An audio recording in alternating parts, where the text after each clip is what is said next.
Christmas. என்னோட first question கேட்கும்போது was to director. நீங்கள் ஈஸியாக யாராவது பண்ணலாம், இதை எனக்கு வச்சு பண்ணுவோம். அவங்க அந்த ஒரு எக்ஸ்பிரஷன்ஸ், அந்த சிம்பத்தி அண்ட் இன்னோசென்ஸ் வேணும் மேம், நீங்கள் தான் பண்ண முடியும்.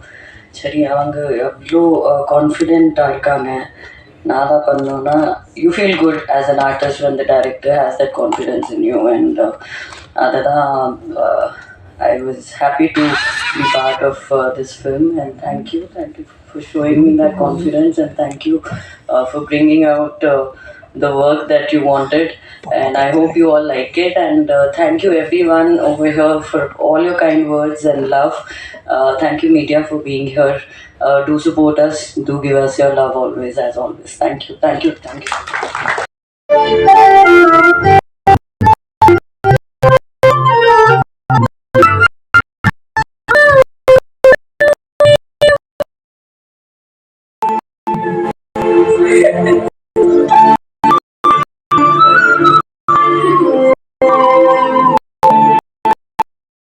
அப்படின்னு கேட்டு அந்த விஷுவல் பண்ணி காமிச்சு, அதை காமிச்சத உடனே ஓகே கூட நீ பண்ணலாம் அப்படின்னு முழு சுதந்திரமும் முழு சந்தோஷமும் எங்கள் அக்கா வச்சுக்கினவும் என் முதலாளி எனக்கு முதல்ல கதைகளை என்ன சொல்ல அந்த படத்தில் எழுத முடியாமல் போனது. அதுக்கப்புறம் பருத்தியோட கதையை வந்து அவங்களுடைய ஆஃபீஸில் என்னை கூப்பிட்டு சொன்னாங்க. கதை கேட்கும்போது ரொம்ப நல்லா இருந்தது.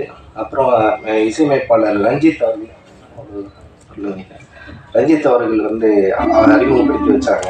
ரொம்ப அவரோட வித்யாசாரோட பேட்டர்ன் மாதிரியே ரஞ்சித் சாரோட டியூன்லாம் இருந்தது. ரொம்ப யோசிக்காமல் ரொம்ப இயல்பாக வார்த்தைகளை நான் எழுதுறதுக்கு ரொம்ப ஹெல்ப்ஃபுல்லாக இருந்தார் ரஞ்சித் சார் அவர்கள்.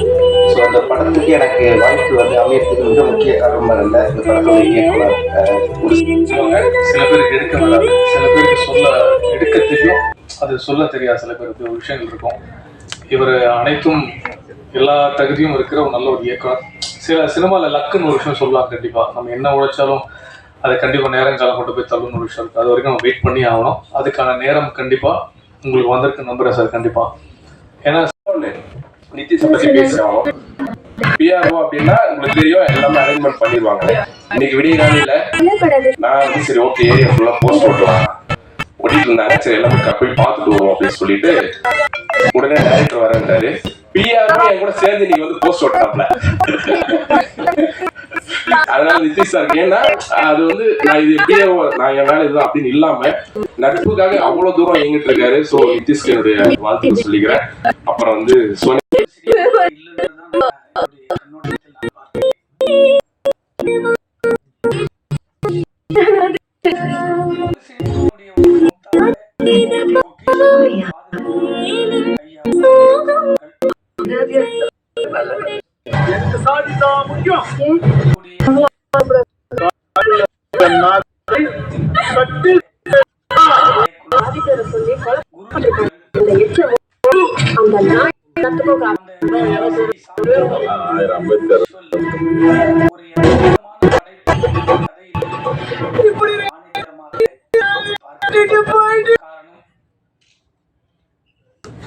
அந்த பாடல் வரிகளிலும் சரி, அந்த பாடலில் இருக்கக்கூடிய இசையும் சரி, அதில் நடித்திருக்கக்கூடிய அம்மாவாக இருக்கக்கூடிய சோனியா அகர்வால் அவர்களை பார்க்கிற போது அந்த குழந்தை ஒரு யதார்த்தமான ஒரு வில்லேஜில் இருக்கக்கூடிய அந்த யதார்த்தமான இரண்டு குழந்தைகள் அதையெல்லாம் பாடலாக ஒளிப்பதிவு செய்திருக்கக்கூடிய ஒளிப்பதிவாளர்கள், எடிட்டர், அந்த மேக்கிங், இதெல்லாம் பார்க்குற போது ஒரு யதார்த்தமான பாரதி ராஜாவுடைய பள்ளிக்கூடத்திலிருந்து வந்திருக்கக்கூடிய குரு அவர்கள் எப்பொழுதுமே இருட்டில் இல்லை என்பதனை அவர் உணர்ந்திருக்க வேண்டும்.